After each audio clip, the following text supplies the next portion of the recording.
Hello and Assalamu alaikum.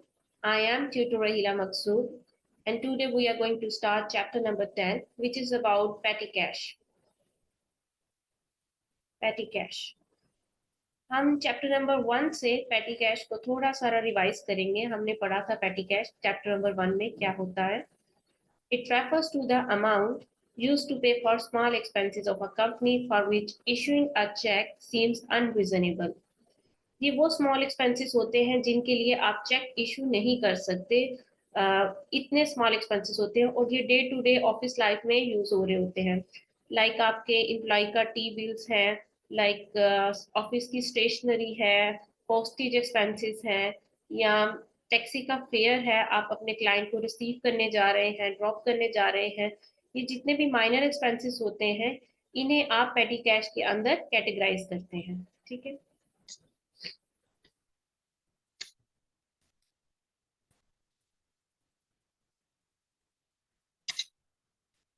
Then हमने देखा था पेटी कैश बुक होती है. ये अभी हम दोबारा इन डिटेल में बनाते देखते हैं. पेटी कैश बुक क्या होता है. Petty cash book refers to the book in which small payments are recorded. ये बुक होती है जिसमें स्मॉल पेमेंट्स रिकॉर्ड की जाती हैं. आपके पास काफी सारी डे बुक्स होती हैं. Sales day book, sales return day book, purchase day book, purchase return day book. इसी तरह से जब हमने बाकी डे बुक्स पढ़ी थी तो उसमें एक बुक ये भी थी पेटी कैश बुक. कैश बुक भी आपके पास होती है और एक पेटी कैश बुक होती है. पेटी कैश बुक में जितनी भी पेटी कैश ट्रांसैक्शंस होती हैं वो सारी की सारी पेटी कैश बुक में रिकॉर्ड की जाती हैं. फिर पेटी कैश बुक से पेटी कैश अकाउंट में ये ट्रांसैक्शन ट्रांसफर की जाती है. ठीक है. तो इस तरह से वर्किंग करती है.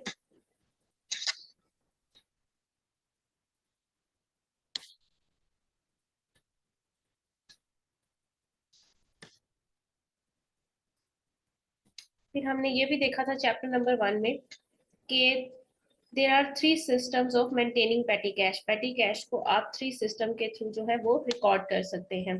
First one is ordinary system और ओपन सिस्टम. ओपन सिस्टम और ऑर्डिनरी सिस्टम क्या होता है, जिसमें आप एक ना टाइम पीरियड फिक्स्ड होता है और ना ही अमाउंट फिक्स्ड होती है.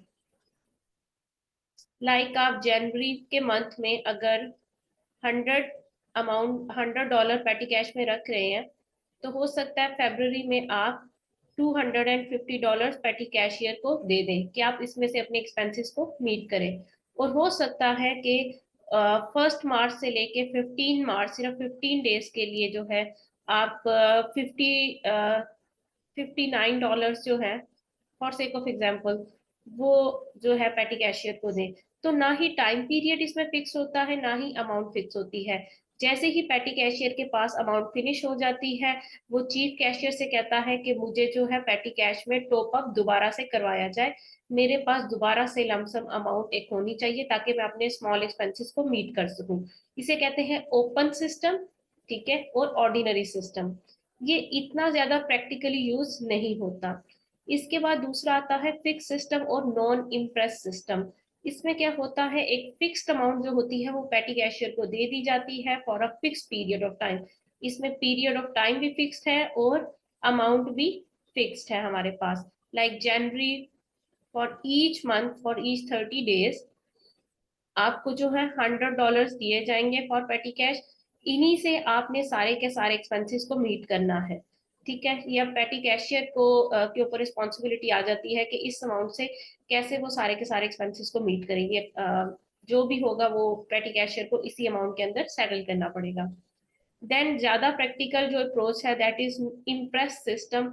ये ज्यादा साइंटिफिक अप्रोच है और ये ज्यादा यूज भी होती है.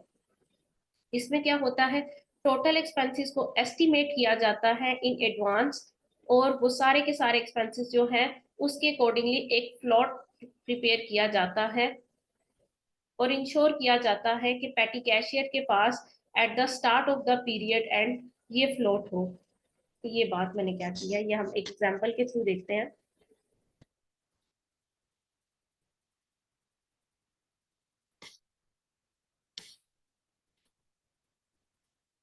जी, ये देखें, हमारे पास एक एग्जांपल है।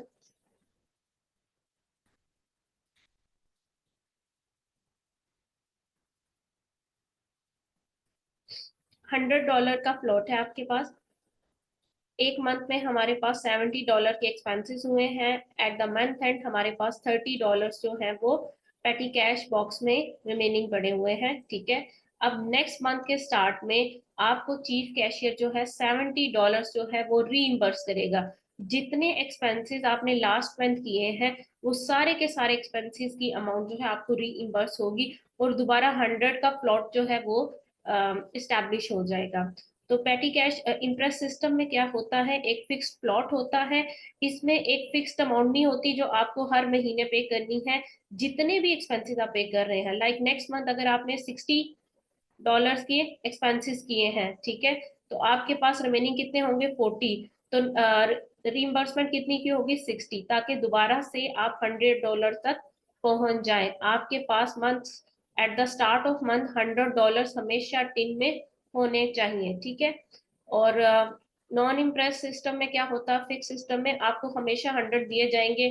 कभी स्टार्ट ऑफ द मंथ में आपके पास हो सकता है 120 हो जाए, कभी 90 भी हो सकते हैं, कभी 80 भी हो सकते हैं, कोई भी अमाउंट आ सकती है। और जहां पे भी आपके पास ओपन सिस्टम में तो आपके पास अमाउंट फिक्स नहीं होती, जितनी भी आपको जरूरत होती है आप चीफ कैशियर से मांगते हैं और आपको वो अमाउंट एडवांस कर दी जाती है, ठीक है।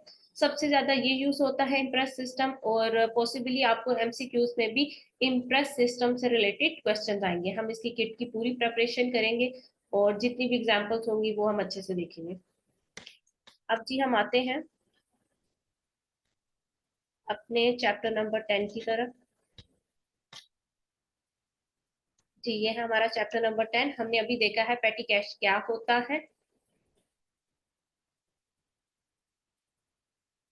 अब हम देखने लगे हैं, हमारे पास नेक्स्ट जो टॉपिक है that is operation of petty cash. Usually petty cash को किस तरह से ऑपरेट किया जाता है। Employee firstly pay for a business expense such as coffee and tax fare, okay. Employee जो है अपनी पॉकेट में से फर्स्टली पे बिजनेस एक्सपेंस इनकर कर लेता है।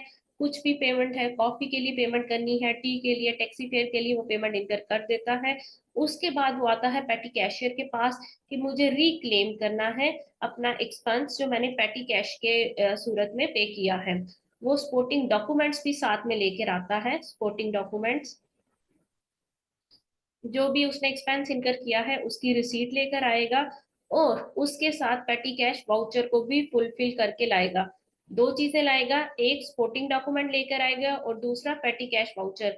इन दोनों चीजों को वो सबमिट करवाएगा पेटी कैशियर को, और उसके बाद जो है पेटी कैशियर जो है उसको रीइंबर्स कर देगा वो एक्सपेंस जो उसने इनकर किया होगा। Supporting document receipt of expense होगा, जो भी आपने एक्सपेंस इनकर किया है, लाइक कॉफी आपने बाय की है तो कॉफी का जो रिसीट आपको होगी वो आपके पास होगी। और साथ में पेटी कैश वाउचर, एक वाउचर लेगा, ठीक है।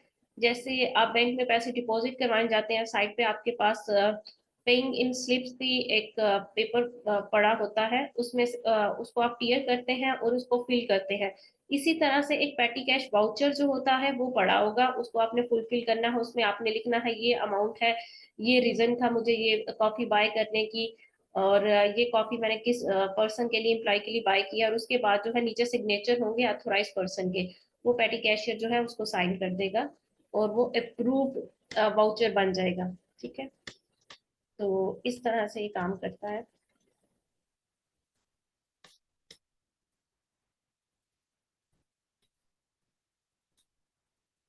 पेटी कैश वाउचर जो होता है, प्री नंबर्ड बुकलेट होती है हमारे पास एक, प्री नंबर्ड बुकलेट होती है। उसमें ईच पेज जो होता है उस पे कह लें कि असेंडिंग ऑर्डर में प्री नंबर्ड होता है। और आप जो है आप हर बार जब भी कोई इम्प्लॉय जो है पेटी कैश ट्रांसैक्शन करेगा तो उसके बाद आके एक एक पेज को टीयर करेगा और उसके ऊपर जो है रीजन और डिटेल्स पूरे डॉक्यूमेंट को फुलफिल करेगा, और उसे सपोर्टिंग डॉक्यूमेंट के साथ अटैच करके पेटी कैशियर को सबमिट करवा देगा। दो चीजें होंगी, एक पेटी कैश वाउचर होगा और दूसरा पेटी कैश डॉक्यूमेंट होगा। इन दोनों को साथ में जो है रख के वो जो है पेटी कैशियर को सबमिट करवाएगा और फिर जो है पेटी कैश जो है रिक्लेम कर सकेगा वो। The employee claiming petty cash sign the voucher, जो भी एम्प्लॉय जो है क्लेम कर रहा है पेटी कैश को वो साइन करेगा वाउचर को, उसके अपने सिग्नेचर्स भी होंगे। The document is then authorised by any senior manager और पेटी कैशियर, कोई भी सीनियर मैनेजर या पेटी कैशियर इसको अप्रूव करेगा कि जो एक्सपेंस उसने किया है ये अप्रूव्ड है, अथोराइज्ड है, ये कंपनी के लिए जरूरी था, लेजिटिमेट था, ठीक है, ये उसने अपने पर्सनल पर्पस के लिए यूज नहीं किया, ये कंपनी के पर्पस के लिए उसने यूज किया है। Security of petty cash, petty cash को आप किस तरह से सिक्योर करते हैं, जितना भी पेटी कैश आपके पास अमाउंट पड़ी होती है और वाउचर्स पड़े होते हैं, पेटी कैश वाउचर्स और पेटी कैश अमाउंट, इन दोनों को एक लॉक ड्रॉर में और बॉक्स में आप रखेंगे, ठीक है, और एक या दो लोगों को असेस होगी पेटी कैश टिन को या बॉक्स को असेस करने की, बहुत ज्यादा लोगों को आप जो है ये असेस नहीं देंगे कि वो पेटी कैश को असेस कर सकें। आप इंश्योर करेंगे कि सेग्रीगेशन ऑफ ड्यूटीज मेंटेन की जाए। अथोराइज करने वाला, पेटी कैश वाउचर को अथोराइज करने वाला, पेटी कैश को रिकॉर्ड करने वाला कि कितने एक्सपेंसेस हो चुके हैं, और जो होल्ड कर रहा है, कैरी कर रहा है, जिसके पास कस्टडी है पेटी कैश की, वो तीन अलग अलग लोग हो, ताकि फ्रॉड के चांसेस को बिल्कुल खत्म किया जा सके। अगर ये तीनों एक ही बंदा काम करेगा तो फ्रॉड के चांसेस बहुत ज्यादा बढ़ सकते हैं, ठीक है। तो फ्रॉड के चांसेस को खत्म करने के लिए आप कोशिश करेंगे कि तीनों काम अलग अलग लोगों को दिए जाएं, ठीक है।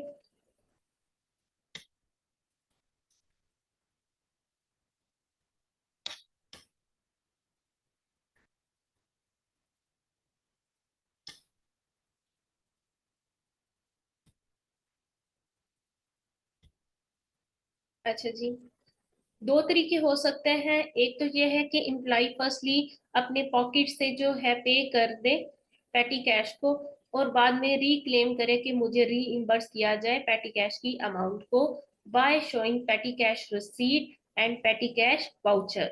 ये अभी हमने देखा। दूसरा तरीका क्या होता है, एम्प्लॉय कहे कि मुझे फर्स्टली आप जो है पे करें, मेरे पास पॉकेट में इतने पैसे नहीं हैं, आप मुझे कुछ फंड्स दें, फिर जाके मैं एक्सपेंस इनकर करूंगा।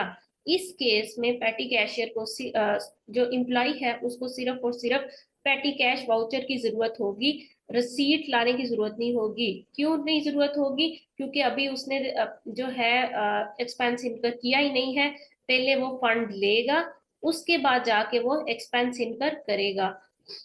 तो इस सूरत हाल में आपको रिसीट पहले से नहीं चाहिए होगी, आपको सिर्फ पेटी कैश वाउचर बना के सबमिट करवाना होगा।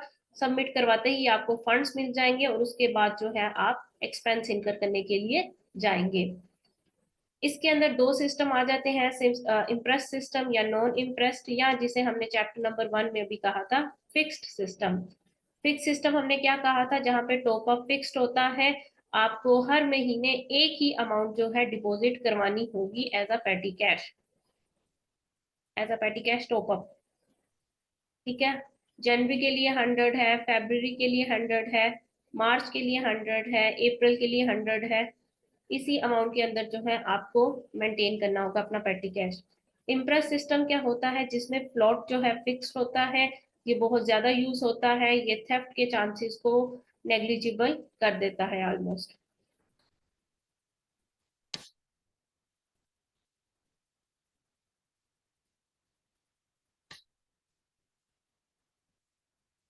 देन हमारे पास आता है पेटी कैश बुक। पेटी कैश बुक जो है डे बुक की एक टाइप है, पेटी कैश बुक।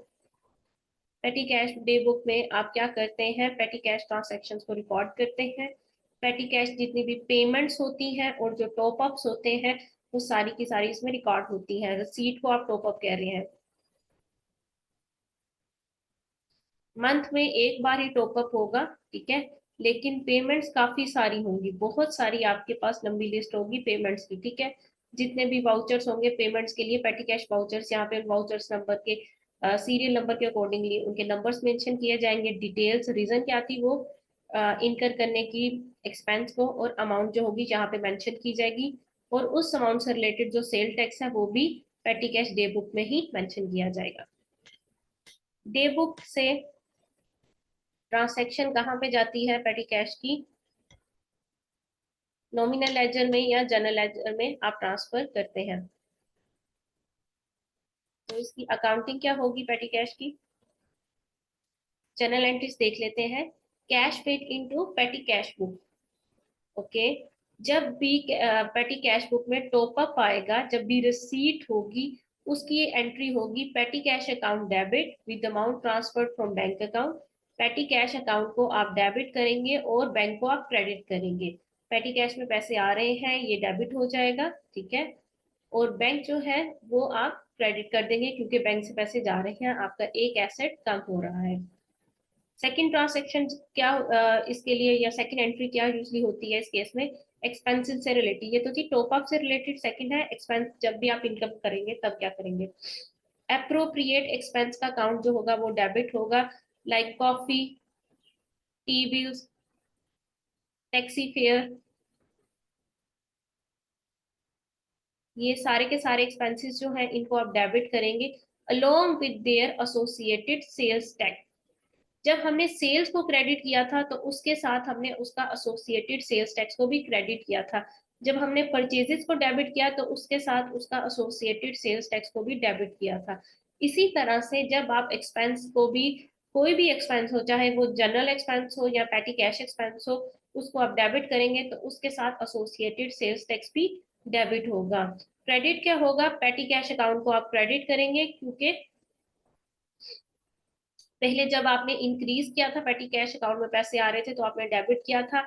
अब पेटी कैश अकाउंट में से पैसे जा रहे हैं तो आप उसको क्रेडिट करेंगे, ठीक है। तो पेटी cash account with total payments के साथ जो होगा वो क्रेडिट होगा। ये दो एंट्रीज हैं जो पेटी कैश के लिए इंपॉर्टेंट है। इन्हीं दो की आप जो है प्रैक्टिस करेंगे, और टी अकाउंट भी आपको इसी से एसोसिएटेड बनाने आएंगे। पेटी कैश अकाउंट बनाना होगा आपको, जब भी टॉप अप हो रहा होगा आप डेबिट कर रहे होंगे, जब भी एक्सपेंसेस आ रहे होंगे आप उन सबको क्रेडिट कर रहे होंगे। सेल्स टैक्स का और अप्रोप्रिएट एक्सपेंस अकाउंट का आपने टी अकाउंट बनाना होगा। पेटी कैश बुक से एंट्री कहाँ जाएगी? पेटी कैश अकाउंट में ट्रांसफर हो जाती है।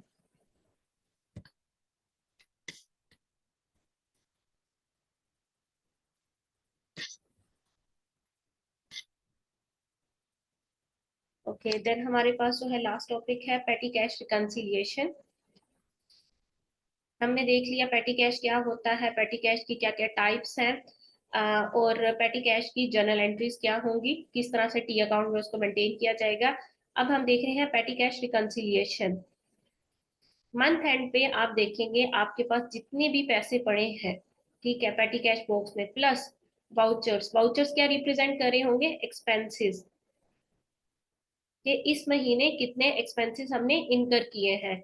इन दोनों को ऐड अप करें तो आपकी इंटरेस्ट अमाउंट या फ्लोट जो है ओरिजिनल आना चाहिए, ठीक है। लाइक किसी मंथ में आपके पास जो है 70 वाउचर्स पड़े हुए हैं और बॉक्स के अंदर $30 पड़े हुए हैं, ठीक है। दोनों को ऐड करें तो आपके पास 100 का फ्लोट आ गया, और आपने 100 का फ्लोट ही बनाया था। इसको हमेशा ही इन दोनों को ऐड करके इंटरेस्ट अमाउंट के इक्वल आना चाहिए है, ठीक है। ये रिकंसिलिएशन आप हर मंथ एंड पे करते हैं। अगर इक्वल ना आए तो क्या रीजन होगी? If differences arises, it could be because of, three reason होंगी हमारे पास जिसकी वजह से डिफरेंसेस आ रहे होंगे। एक, हमने पेटी कैश वाउचर्स को इनकरेक्ट अमाउंट पे रखा हुआ है। जो आपके वाउचर्स है, हो सकता है कोई एक्सपेंस हो 30 या $10 का एक्सपेंस हो, आपने वो एक्सपेंस जो है मिस्टेकनली $15 का रिकॉर्ड कर लिया है, ओवर स्टेटमेंट ऑफ एक्सपेंस हो गया है, तो किस तरह से इक्वल आएगा? ये वाली साइड जो है $5 से एक्स्ट्रा शो हो रही होगी। हो सकता है आपने वाउचर्स को इनकरेक्ट अमाउंट पे रिकॉर्ड किया हो सकता है इनकरेक्ट अमाउंट आपने एक्चुअल में कैश में पेमेंट कर दी हो, आपने एक्चुअल में जो है $5 जो है वो कम पे किए हैं, ठीक है, या आपने एक्चुअल में $5 कहें ज्यादा पे कर लिए, ठीक है, लेकिन आपने रिकॉर्ड जो है वो $5 कम किए हैं, तो उसकी वजह से भी एक्सपेंस जो आपका इस ये इक्वेशन है वो टैली नहीं करेगी। या third reason which is very critical, कि आपकी मनी जो है वो स्टोलन हो चुकी है। कोई किसी पर्सन ने आपका टिल ओपन करके जो है पैसे जो है चुरा लिए हैं। ये 3 रीजन हो सकती है। इन तीनों को आपने इन्वेस्टिगेट करना है कि इनमें से कौन सी रीजन हुई है, अगर डिफरेंस अराइज होगा। अदरवाइज कोई जरूरत नहीं है, सब ठीक चल रहा है। ठीक है, so that's all for today. ये था हमारा चैप्टर नंबर 10, पेटी कैश। इसकी जो प्रैक्टिस है हम सारी की सारी किट के क्वेश्चंस के साथ करेंगे। Okay, have a nice day. Till then take care, अल्लाह हाफिज।